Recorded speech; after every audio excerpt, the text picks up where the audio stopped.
Hello student, आज हम नया चैप्टर स्टार्ट करते हैं कार्बोहाइड्रेट। कार्बोहाइड्रेट चैप्टर बहुत आसान सा है, आप लोग अच्छे से पढ़ते रहिए, आप लोगों को पूरा समझ में आएगा। ठीक है, तो सबसे पहले जो कार्बोहाइड्रेट से क्वेश्चन पूछा जाता है आपके एग्जाम में वो होता है आपका कार्बोहाइड्रेट क्या होता है, कार्बोहाइड्रेट का क्लासिफिकेशन कीजिएगा। तो जैसा कि नाम से स्पष्ट है, कार्बोहाइड्रेट मतलब कार्बन का हाइड्रेट। कार्बन के हाइड्रेट को क्या बोला करते थे हम लोग, कार्बोहाइड्रेट। लेकिन ये ओल्ड डेफिनेशन है, कार्बन के जो हाइड्रेट है उसे कार्बोहाइड्रेट बोला करते हैं, लेकिन ऐसा ये एक्यूरेट नहीं होता है, ऐसा ये सही नहीं होता है, ये ओल्ड डेफिनेशन है। जो अभी जो डेफिनेशन चल रही है, जो आपकी करेक्ट डेफिनेशन है, वो होता है कार्बोहाइड्रेट पॉलीहाइड्रोक्सी एल्डिहाइड और कीटोन होते हैं। क्या मैंने कहा, ध्यान से समझना सुनना। कार्बोहाइड्रेट पॉलीहाइड्रोक्सी एल्डिहाइड और कीटोन हुआ करते हैं। मैंने कहा पॉलीहाइड्रोक्सी, हाइड्रोक्सी का मतलब समझते हैं OH ग्रुप से। पॉलीहाइड्रोक्सी मतलब कि OH ग्रुप क्या है, बहुत ज़्यादा है। पॉलीहाइड्रोक्सी एल्डिहाइड और कीटोन, कम से कम एक एल्डिहाइड ग्रुप होगा और एक कीटोनिक ग्रुप होगा ही होगा OH के साथ साथ। तो जरा एग्जाम्पल समझते हैं, ये इसी डेफिनेशन को समझते हैं हम। जैसे एग्जाम्पल ग्लूकोज है आपका, ये कार्बोहाइड्रेट हुआ करता है। ग्लूकोज का जो फॉर्मूला हुआ करता है वो कुछ इस तरीके से होता है।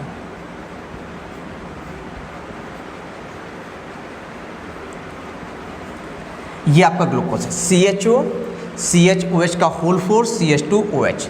चलिए इसमें OH देखो कितने हैं, एक OH, 4 OH, 5 OH है। पॉलीहाइड्रोक्सी मैंने बोला था, तो बहुत सारे OH है और एक एल्डिहाइड है। तो पॉलीहाइड्रोक्सी एल्डिहाइड या कीटोन को क्या बोलते हैं, कार्बोहाइड्रेट। तो ये क्या है आपका कार्बोहाइड्रेट, ग्लूकोज आपका कार्बोहाइड्रेट है। इसी तरीके से अगर फ्रक्टोज का एग्जांपल लें हम लोग, ये क्या होगा जरा समझें, इसका फॉर्मूला क्या होता है, कुछ इस तरीके से होता है।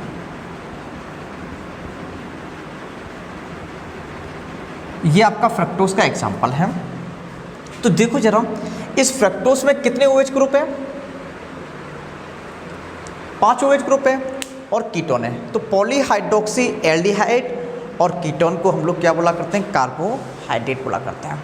इसे दूसरी तरीके से ऐसे डिफाइन किया जाता है, ऐसे ऑर्गेनिक कंपाउंड जिनका हाइड्रोलिसिस करते हैं। फिर से सुनना, ऐसे ऑर्गेनिक कंपाउंड जिनका हाइड्रोलिसिस करते हैं वो यदि पॉलीहाइड्रोक्सी एल्डिहाइड और कीटोन देते हैं, वो भी क्या होते हैं आपके कार्बोहाइड्रेट हुआ करते हैं। ठीक है, दोनों डेफिनेशन आपको लर्न होगी। पहली डेफिनेशन पॉलीहाइड्रोक्सी एल्डिहाइड कीटोन को क्या बोलते हैं, कार्बोहाइड्रेट बोला करते हैं। और ऐसे ऑर्गेनिक कंपाउंड जिसका हाइड्रोलिसिस करने पर पॉलीहाइड्रोक्सी एल्डिहाइड और कीटोन मिलते हैं, उन्हें भी क्या बोला करते हैं, कार्बोहाइड्रेट बोला करते हैं। तो आप लोग कार्बोहाइड्रेट समझ चुके होंगे। उसके बाद हम बात करते हैं कार्बोहाइड्रेट की क्लासिफिकेशन के। नेक्स्ट है आपका कार्बोहाइड्रेट का क्लासिफिकेशन,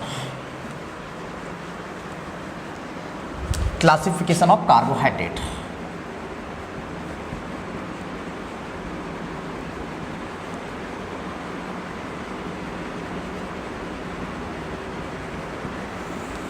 जो आपका कार्बोहाइड्रेट होता है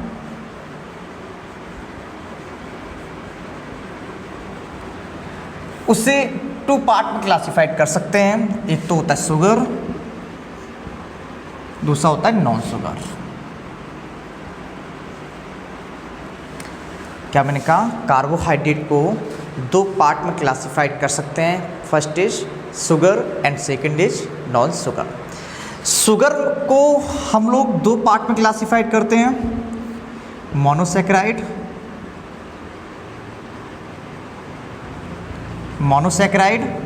एंड ओलिगोसैकेराइड।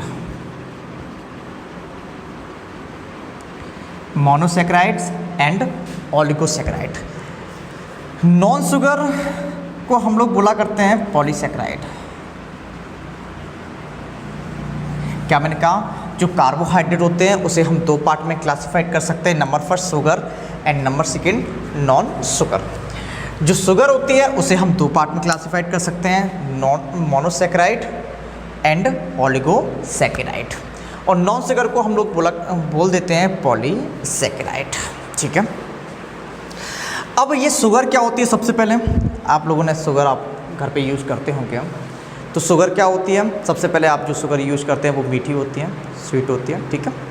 उसके बाद और कलरलेस होती है ना, वाटर सॉल्युबल हुआ करती है और सॉलिड होती है।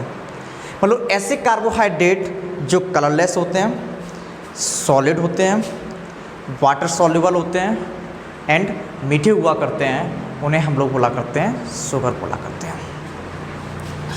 शुगर को क्लासिफाइड करते हैं मोनोसैकेराइड एंड ओलिगोसैकेराइड। ये मोनोसैकेराइड क्या होते हैं, ये जो मोनोसैकेराइड होते हैं वो सिंपलेस्ट कार्बोहाइड्रेट हुआ करते हैं, आपके सबसे सिंपल कार्बोहाइड्रेट होते हैं जिनका हाइड्रोलिसिस नहीं होता है। क्या मैंने कहा, ऐसे कार्बोहाइड्रेट जिनका हाइड्रोलिसिस नहीं हुआ करता है उन्हें हम लोग बोला करते हैं मोनोसैकेराइड। मोनोसैकेराइड में ग्लूकोज एंड फ्रक्टोज मेनली आते हैं, ग्लूकोज एंड फ्रक्टोज। अभी मैंने फॉर्मूला लिखा था ग्लूकोज एंड फ्रक्टोज का, फिर से सुने। मोनोसैकेराइड क्या होते हैं, ऐसे कार्बोहाइड्रेट जिनका हाइड्रोलिसिस नहीं हुआ करता है उन्हें हम मोनोसैकेराइड बोला करते हैं। उसके बाद ओलिगोसैकेराइड। ओलिगोसैकेराइड ऐसे कार्बोहाइड्रेट हुआ करते हैं जिनका हाइड्रोलिसिस करने पर मोनोसैकेराइड के 2 से 10 यूनिट तक मिलती है मुझे। फिर से सुने, ऐसे सैकेराइड या फिर ऐसे कार्बोहाइड्रेट जिनका हाइड्रोलिसिस करने पर 2 से 10 मोनोसैकेराइड की सिंपल यूनिट मिला करती है। मोनोसैकेराइड मतलब ग्लूकोज, फ्रक्टोज वगैरह सिंपल यूनिट मिला करती हैं, उन्हें हम लोग बोला करते हैं ओलिगोसैकेराइड। जैसे ओलिगोसैकेराइड में अगर हमें किसी कार्बोहाइड्रेट का हाइड्रोलिसिस करते हैं, मोनोसैकेराइड के अगर 2 मॉलिक्यूल मिलते हैं तो हम क्या बोलेंगे, वो डाइसैकेराइड है। कार्बोहाइड्रेट का हाइड्रोलिसिस करेंगे, मोनोसैकेराइड के 3 मॉलिक्यूल मिलेंगे, उसे हम लोग क्या बोलेंगे, ट्राइसैकेराइड है। अगर मोनोसैकेराइड का हाइड्रोलिसिस करते हैं तो 4 मॉलिक्यूल मिलें तो उसे क्या बोलेंगे, टेट्रासैकेराइड। ठीक है, जरा समझ लेते हैं।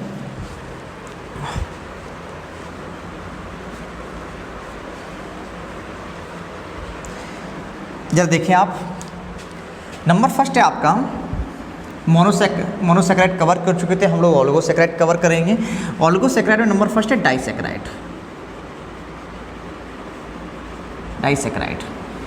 डाइसैकेराइड में आपको शुगर का फॉर्मूला पता होगा, जो क्या होता है शुगर का फॉर्मूला, C12H22O11।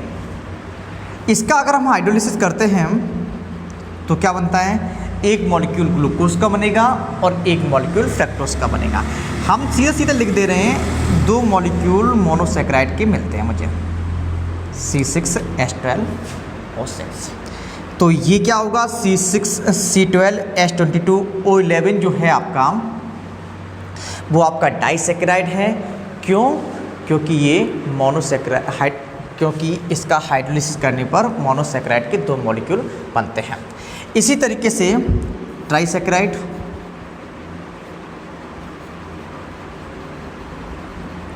ट्राइसैकेराइड क्या होते हैं, ऐसे कार्बोहाइड्रेट जिनका हाइड्रोलिसिस करने पर मोनोसैकेराइड के 3 मॉलिक्यूल मिलते हैं, उन्हें क्या बोलते हैं, ट्राइसैकेराइड। जैसे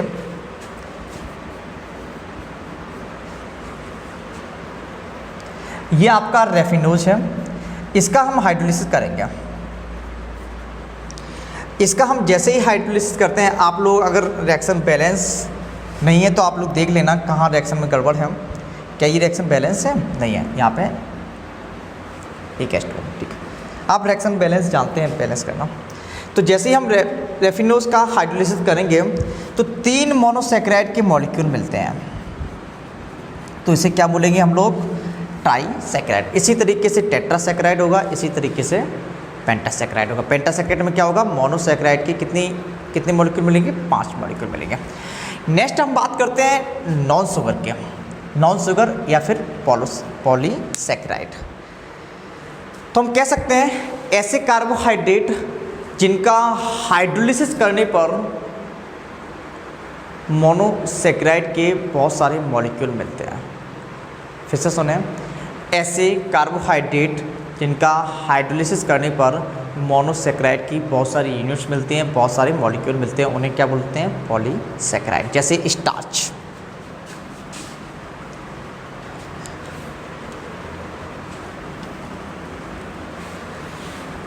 हम लोग क्या पढ़ रहे हैं? पॉलीसेक्राइड।